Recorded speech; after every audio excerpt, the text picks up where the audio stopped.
Yes, people, how's it going? Welcome back to Lily White Lane. Hope you're doing good, hope you're keeping safe and well, and hope you're having a fantastic and a smashing Wednesday and week.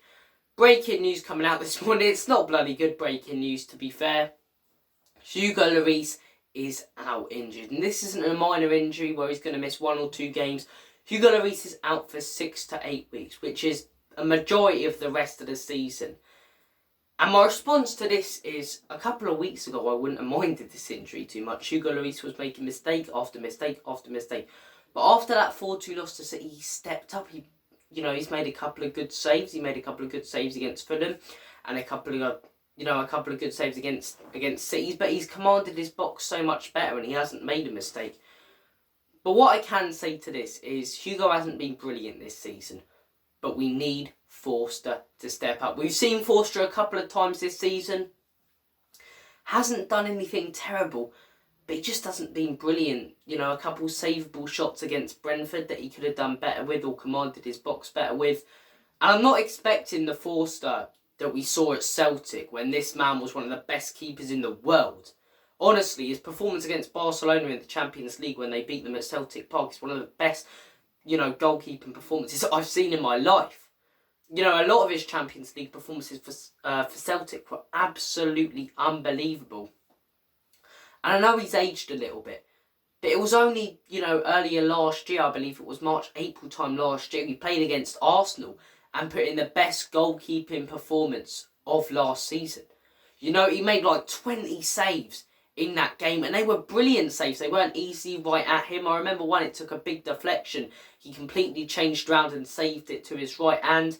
Look, we need him to step up. We massively need him to step up to get Champions League football this season and to succeed, Hugo Lloris, as much as he's been poor, you want him for the big Champions League games. You want him for Milan next week in Italy at the San Siro in what is a huge game for Spurs. You want him for that Chelsea game. You want him for the opposite Milan fixture, and you want him if we go through to the next round of the Champions League, because he has proved loads of times, Hugo Lloris, that he is quality in big games. So I'm hoping that Fraser Forster can step up and prove himself. Will Spurs, maybe even move in for a free agent, move in for Gazzaniga until the rest of the season if something happens to Forster? Because you think if something happens to Forster now, we are done.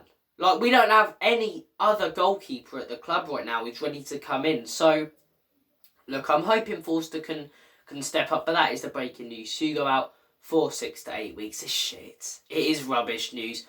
But look, it's not news that completely puts a dampener on what's been going on at Spurs and how good we've been the last couple of weeks in a win against City. If it was a Harry Kane or Heung-min Son or, Bentancur or Romero injury, I'd be gutted, I'd be fuming, and, maybe it puts a dampener on my mood. But this hasn't really. Let's just hope that Forster steps up.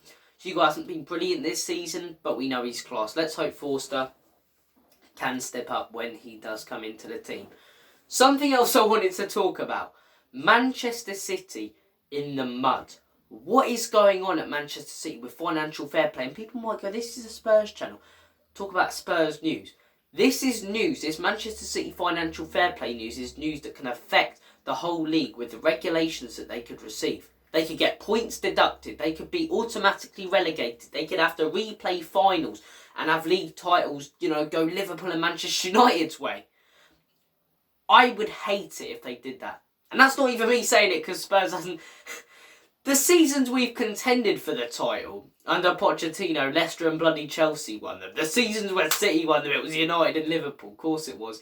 So even if City gets their titles taken away, Spurs still will be trophyless. If City get everything taken away, the best will win is a Carabao Cup. But that isn't the approach I'd take.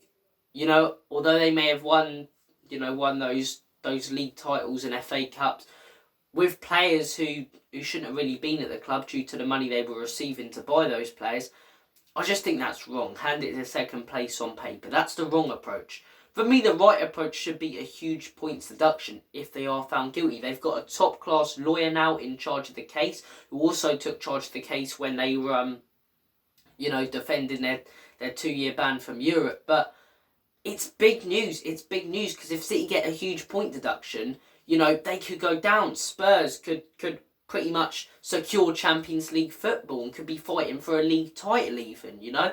It's crazy news that will affect this season in the Premier League hugely, and I think we're a bit far away off from a conclusion to this. As much as it's breaking news, I think it will take 1 or 2 months for there to be an outcome. Do I think City will get points deducted? Probably not. I've got to be honest with you. If they get found guilty, I think they will get points deducted, and I'm hoping it's 30 or 40, just like what happened to Luton in the Championship. It's what should happen. It would be quite funny to see, you know, who Manchester City got next. Millwall away, Preston away, you know, but you know, I don't think they should take back their league title, City, but I think points deduction if they're found guilty, yeah, 100%. And if they do get a points deduction, you know, that will change around the whole table. Arsenal will still stay first, but Manchester United will go second, Newcastle will go third, Spurs will go fourth. All of a sudden, you know, Fulham a fifth or Brighton a sixth, and then you've got Liverpool and Chelsea back in the hunt for top 4. City will be out of competitions, you know, out of the FA Cup, out of the Champions League. It could be crazy. It could be crazy. I think we've got to wait on this story and see what happens. If they're found guilty, I think the right procedure to take is to deduct points and not deduct, you know, the trophies and things they've won over the last few years. I think that's a stupid outcome, but this could affect the whole Premier League. It really could, and you know, it's always felt a bit weird how they haven't been under investigation for financial fair play. You know, for years we've been talking about Manchester City having that sort of FIFA cheat code in Premier League and just signing all the players. And I think everyone's had it in their minds, even City fans.